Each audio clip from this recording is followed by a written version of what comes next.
ನನ್ನನ್ನು ಮುಟ್ಟಿದ್ರೆ ಹುಷಾರ್, ಪೊಲೀಸ್ ಅಧಿಕಾರಿಗೆ ಆವಾಜ್ ಹಾಕಿದ ಆರ್ ಅಶೋಕ್.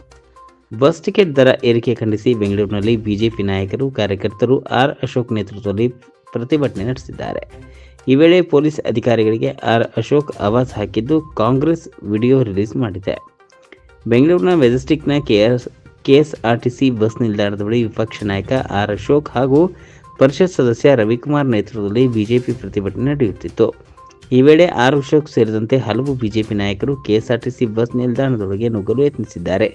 ಪೊಲೀಸರು ಆರ್ ಅಶೋಕ್ ಹಾಗೂ ಬಿಜೆಪಿ ನಾಯಕರನ್ನ ತಡೆಯುತ್ತಿದ್ದಂತೆ ಆರ್ ಅಶೋಕ್ ಪೊಲೀಸರ ಮೇಲೆ ರೋಷಾವೇಶ ವ್ಯಕ್ತಪಡಿಸಿದ್ದಾರೆ. ನಾವೇನು ಇಲ್ಲಿ ಪ್ರತಿಭಟನೆ ಮಾಡಲು ಬಂದಿಲ್ಲ, ನಾವು ನಿಂತಿರುವ ಜಾಗಕ್ಕೂ ಟ್ಯಾಕ್ಸ್ ಕಟ್ಟಬೇಕಾ? ನಾವು ಪ್ರಯಾಣಿಕರಿಗೆ ಗುಲಾಬಿ ಹೂ ನೀಡಲು ಬಂದಿದ್ದೇವೆ. ನಮ್ಮನ್ನು ಬಂಧಿಸುತ್ತಿದ್ದೀರಾ? ನಮ್ಮನ್ನು ಅರೆಸ್ಟ್ ಮಾಡಿ ಸೆಂಟ್ರಲ್ ಜೈಲಿಗೆ ಹಾಕಿ ಎಂದು ಆಕ್ರೋಶ ವ್ಯಕ್ತಪಡಿಸಿದ್ದಾರೆ. ಪೊಲೀಸರು ಸಮಾಧಾನಪಡಿಸಲು ಮುಂದಾಗುತ್ತಿದ್ದಂತೆ ಇನ್ಸ್ಪೆಕ್ಟರ್ ಮಾರುತಿ ಎಂಬ ಹಿರಿಯ ಪೊಲೀಸರೊಬ್ಬರ ಮೇಲೆ ಬಂಧಿಸಲು ಮುಂದಾದರೆ ಎಚ್ಚರ, ಮುಂದೆ ಇದೇ ಸರ್ಕಾರ ಇರಲ್ಲ, ಹುಷಾರ್ ಎಂದು ಆವಾಜ್ ಹಾಕಿದ್ದಾರೆ.